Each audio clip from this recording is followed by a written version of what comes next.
Fighting terror. The vice president opens a White House summit on extremism that leads to terrorism. Unspeakable grief. Coptic Christians react to the gruesome public slaying of Egyptian Christians in Libya. Government shutdown means a snow day for adults here in Washington, D.C. I'm Jason Calvi. I'll bring you to this massive snowball fight coming up. And pre-Lenten treat. We give you a taste of an Italian tradition the locals and tourists enjoy before Lent. Those stories and more on EWTN News Nightly for Fat Tuesday, February 17th, 2015.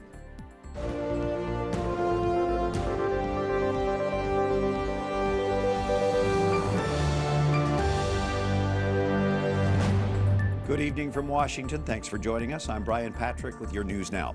Preventing violent extremism. That is the focus of a White House summit this week. The three-day conference comes as the Obama administration faces doubts about its ability to confront ISIS terrorists. Chief White House correspondent Suzanne LaFranchi has more.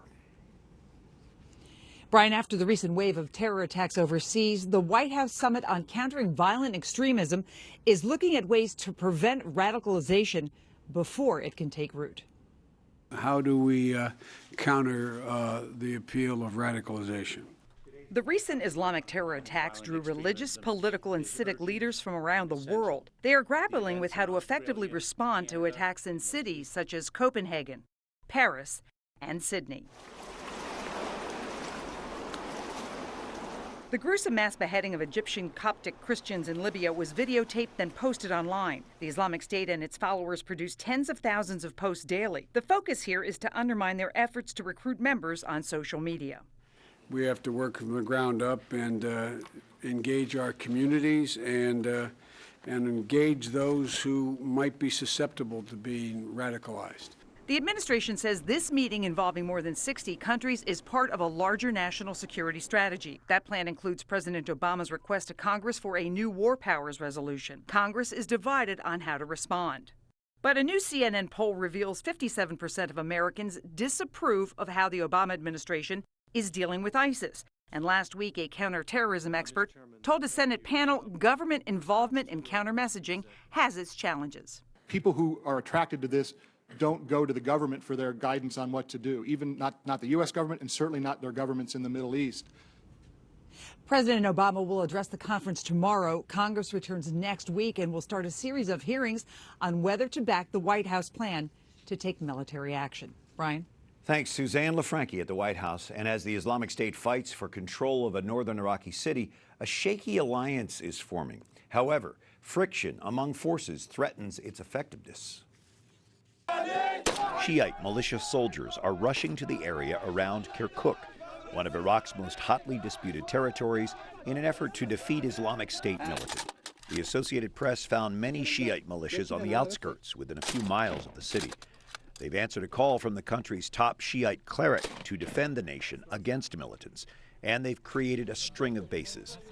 With ISIS flags flying nearby, a marriage of convenience has emerged between the militias and Kurdish forces, but the alliance is showing signs of friction. Some leaders of the Kurdish Peshmerga forces deny the presence of Shiite militias approaching the city. It is not true. It is far from reality. This area is protected by Peshmerga forces, and there are not any other forces here.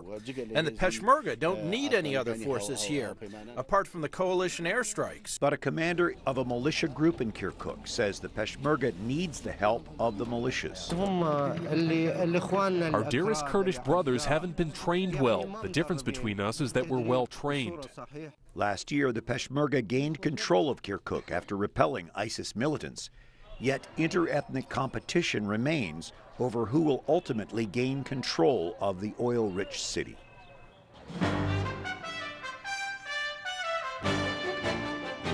Some of the other stories our EWTN News Nightly team has been covering in today's world.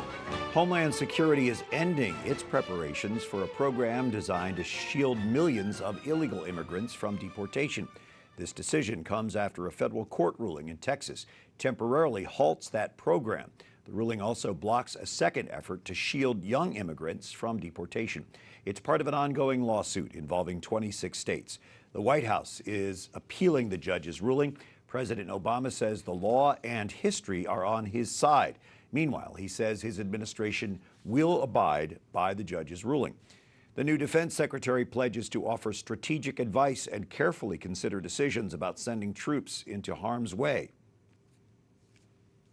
I, Ashton Carter, Do solemnly swear do solemnly swear that I will support and defend that I will support and defend The vice president busy today. Joe Biden swearing in Ashton Carter at the White House. Carter is President Obama's fourth defense secretary in just 6 years. Biden says Carter faces many tough missions, among them battling the Islamic State, strengthening the NATO alliance, technological advancements, and defense budget cuts. Fires continue to burn in West Virginia after yesterday's derailment of a train that carried more than 100 tank cars of crude oil. More than a dozen cars either caught fire or exploded. One actually fell into a river. One person was treated for potential smoke inhalation, but there have been no other injuries. A winter storm moved through that area, but we don't know actually what caused that derailment. So at least 20 people have died at a Carnival parade and celebration in Haiti. A man standing on top of a float was electrocuted as the float passed beneath a power line. Others may also have been electrocuted. Dozens were trampled in the panic that followed. Thousands of people had filled the streets of downtown Port-au-Prince for the annual Carnival celebration leading up to Lent. Well, today was supposed to bring the next step of the ceasefire for eastern Ukraine, but the fighting continues. Rebels claim to control a key transportation hub as a deadline for withdrawing heavy weapons from the front line approaches. Both sides claim that the city is on their side of the ceasefire deal. This issue was not resolved in the agreement between Ukraine and Russia that was brokered by Germany and France. Ukraine's military says 5 troops were killed and 9 injured in the past 24 hours. More than 5,600 people have now died in this conflict. Sally Painter is a board member for the U.S. Committee on NATO, the North Atlantic Treaty Organization. So the ceasefire doesn't look too promising right now. Are you concerned? Clearly, this is concerning when you have a conflict in the middle and the heart of Europe. But what I think Putin's unintended consequences have been is that the alliance is strong. We are working together to keep the sovereignty of the borders of Ukraine. And if necessary, the U.S. has stated that they're looking at all options, but lethal and non-lethal aid is on the table. The U.S. seems to be taking a backseat to Germany and France on this. Is there a wedge being driven between the U.S. and its European allies as these two European countries work to try to de-escalate fighting? I don't think so. I think the visit of Chancellor Merkel last week to visit with President Obama was a very strong sign that we are agreeing on the overarching issues. Tactically, we may disagree, but the fundamentals are there, and we're in agreement.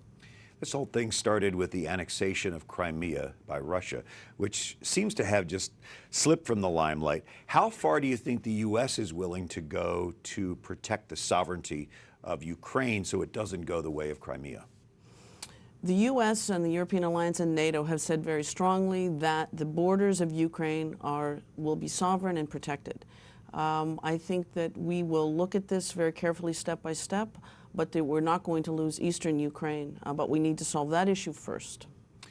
So is Ukraine a potential NATO member? In your position, would you like to see Ukraine as part of the NATO alliance? No question. Yeah. We enlarged the alliance over the last 14 years, and we made it a very strong alliance of 28. If Ukraine wants to get in and they're prepared and they fulfill the membership action, they should get in, as well as Georgia, Macedonia. Russia eventually could get into NATO. Not as long as Putin is there, I think. Do you think that this is why Vladimir Putin is taking such a strong stand to keep Ukraine out of NATO? I think that President Putin is looking at issues of regional control. He's misjudging it. The sanctions are working, and I think he's going to see that his economy is going to suffer more, and eventually we'll be able to work together on these issues. It's not done yet, and he has, I believe, overplayed his hand. So do you think that this whole process will eventually strengthen NATO? I think that NATO has said very strongly that Article 5 and those countries that are in NATO will be protected, and that as well as countries can fulfill the Membership Action Plan and what they need to do, NATO is open and could grow more to many more countries. NATO, of course, is the North Atlantic Treaty Organization. Sally Painter is a board member for the U.S. Committee on NATO. Thank you so much for being with us, Sally. Thank you. Coming up, Coptic Christians struggle with the loss of brothers who died at the hands of the Islamic State. And put down the smartphone or tablet and turn off the TV. It's time to get back to basics.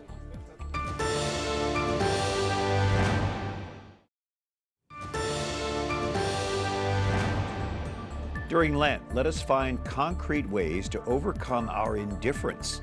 That's a tweet from Pope Francis on this eve of Ash Wednesday, also known as Fat Tuesday. Thanks for joining us. I'm Brian Patrick. Well, the UN Security Council confirms an emergency meeting tomorrow will address the ISIS threat in North Africa. This comes as Egypt pushes for immediate action against the terrorist group.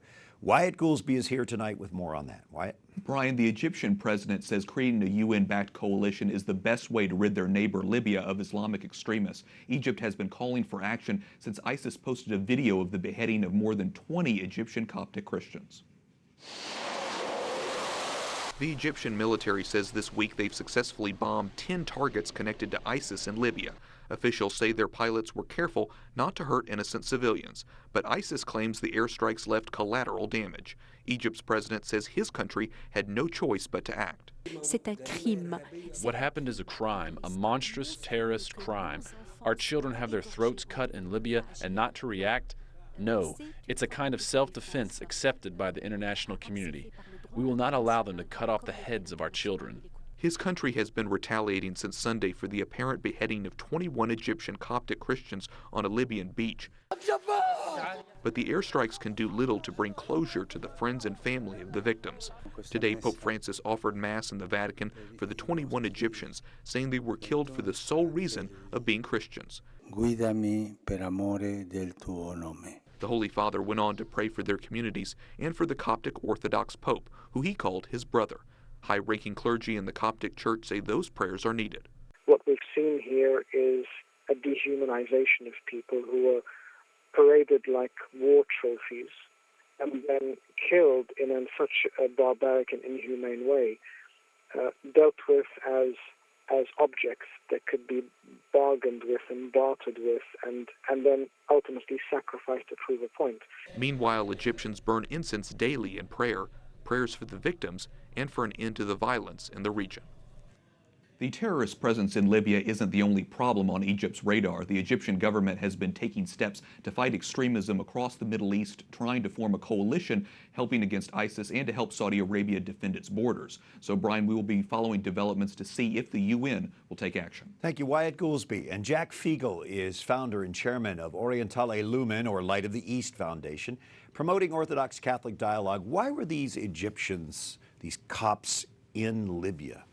Well, I've heard a couple of different reports. One is, which you would expect, that they were there for work and for freedom, perhaps, but mostly for work. There's large oil industry in Libya, and they were probably there. But there's also an ancient Coptic tradition in that region of the world that they may have been indigenous to that territory. Oh, interesting. So this was a group of more than a dozen expatriates. These are grown men. How would they be captured all at once? In the Eastern Church traditions, especially immigrant communities, the church is really the center of people's lives.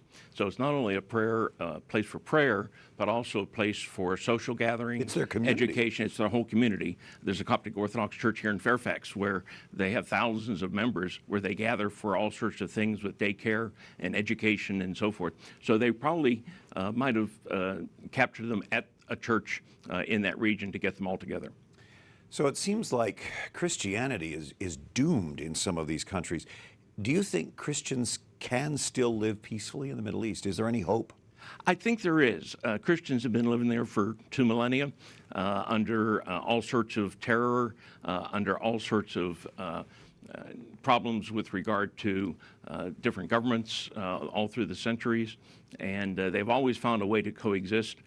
And as the Pope has called these martyrs through blood, the blood of ecumenism is actually, I think, bringing Christians together in the Middle East amongst all the different denominations to fight this. They have faced much adversity. What is the main threat that they face now? Is it ISIS? Well, it seems to be that's the most active right now from what we're seeing in the news. But they've been persecuted by all the governments of the Middle East in all sorts of different ways. And in different countries, we have different Eastern churches, different traditions from Syria to Lebanon to Egypt. So they all face different challenges just to exist. And unfortunately, there's a large exodus where the populations are migrating to Western Europe and here to America. How similar is the Coptic tradition to Roman Catholicism? It's similar in the basic principles. However, the Coptic Orthodox Church was one of the what are so-called Oriental churches that did not agree to the Council of Chalcedon around the 5th or 6th century. And so there was a difference in thinking of Christ and his two natures that was agreed in Chalcedon. So they're somewhat separate, and there's about 4 or 5 of these Oriental churches, mostly in northern Africa, Ethiopia, Eritrea, Egypt, that have these traditions. So they have their own Pope Tewodros. He offered a Coptic mass for these Christian martyrs, if we can use that term, as Pope Francis did. What else are you hearing from that region? Ask just many, many requests for prayer and support and attempts at trying to understand more of their plight and to perhaps do something with regard to our government to try to make sure that these people can survive. All right, Jack Fiegel, we appreciate you. Just give us a snapshot of your organization. The Oriental Lumen Foundation and Conferences was started about 20 years ago after the papal encyclical by that name, and we are a grassroots organization of laity and clergy that meet once a year here in Washington to discuss ecumenical issues between Catholics and Orthodox. Well, Jack, we thank you for sharing your insight with us. Okay, thank you, Brian. Well, Pope Francis recently asked us to spend less time with media like Facebook and FaceTime in favor of more face-to-face time. Catherine Zeltner shows us a way to do that. If you've got a TV in your back pocket, I want that as well. Pull up a seat at this retreat north of London, where tech lovers are turning in their devices and deleting their digital dependencies, if only for a short time. You don't need to look at the smartphone first thing in the morning. You don't need to look at it last thing at night. You don't need to listen to it in the middle of the night. You can actually get a bit of a balance, and I think these sort of days do provide a service in reminding people. For a little over $300 per day, people can climb in a hot tub, cook a meal together, or use their hands for something other than sending a text or opening an email. Always plugged in, always got my phone on, always got it out, constantly texting and that kind of stuff. So it's kind of non-stop. You feel it has to be your work life, your social life. You can never really have a break from it. Tech addiction also impacts the family. Social psychologist Dr. Susan Newman says if parents spend lots of time in front of a screen, their children will also become heavy users, which is why parents especially need to break away when kids are still young.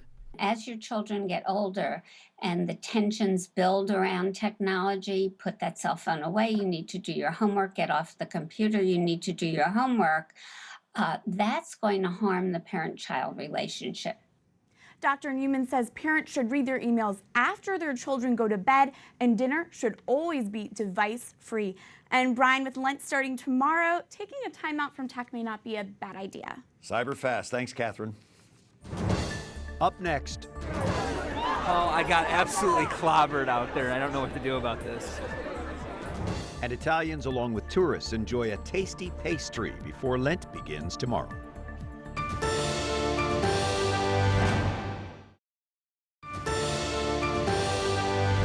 It is Tuesday, February 17th. Today is Mardi Gras, French for Fat Tuesday, a day of feast and celebration before Lent begins tomorrow. Here's how they're marking the day in Argentina. Of course, during Lent, we are to purify ourselves through fasting, prayer, and almsgiving, but on Mardi Gras, we party. Thanks for joining us on this Tuesday evening. I'm Brian Patrick. As the College of Cardinals considers Vatican reforms, one proposal is to create a Vatican office for justice and charity. We asked a former Vatican official about the Church's focus on charitable work. Bringing material help or human help, I had to speak about the eternal life at the bed of a dying man. You have to speak about God. And this is our message. This Red Cross, they are good, or UNICEF, they are good, but they will not bring it. We have to bring it as Christians. Our Alan Holdred spoke with Cardinal Cordes, who ran the Pontifical Council Cor Unum, coordinating the church's charitable work. Well, don't blame the budget for the federal government shutdown here in D.C. today. It was a winter storm that blasted Washington, the Mid-Atlantic, and the South. It left slick roads, power outages, and for some, a 4-day weekend. Jason Calvi has the story. The D.C. area got as much as 6 inches of snow in some areas. The storm moved across Arkansas and Kentucky, dumping snow from Nashville to Nantucket. The snow forced the federal government to close its offices, allowing congressional staffer David Dry to focus on getting the perfect shot. I'm from Los Angeles. Never done a winter before. This is my first snow day. It's pretty exciting. Hundreds of people took part in a massive snowball fight. For some, it was a first. I just asked her how to pack a snowball. I don't really know how to do that. You really don't? Yeah. No, really. Okay, pack it. Okay, now stand back. But that didn't stick. Jackie Briggs of Florida is learning a new skill today. Ready, aim, throw.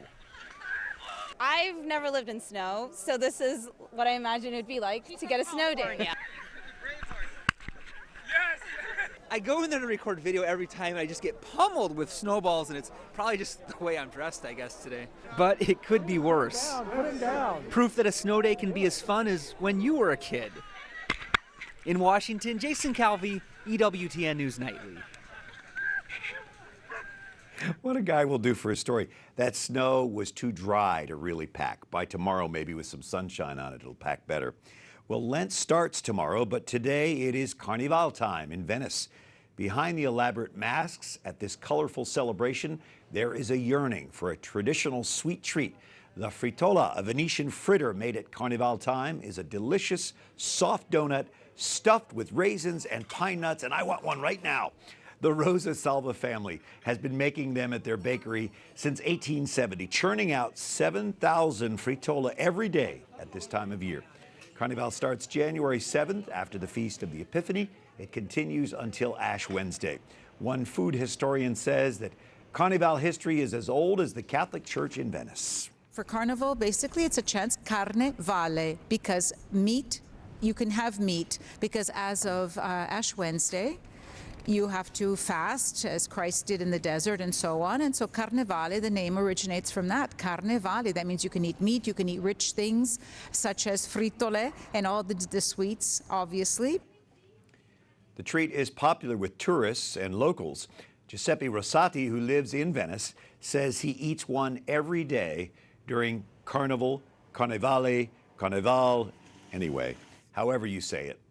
We invite you to enjoy your Mardi Gras celebration. Keep it safe if you would. Of course, Lent begins tomorrow, and we will be here together for Ash Wednesday. Until then, we encourage you to like us on Facebook. You can always follow us on Twitter. And if you'd like to watch again, you do that on EWTN's YouTube page. I also want to encourage you to download the app to your device. Just go to EWTN.com or any of the app stores and just put in EWTN and come right down. It's the most convenient way to watch us. For the EWTN News Nightly team, I'm Brian Patrick. Good night, and may God bless you.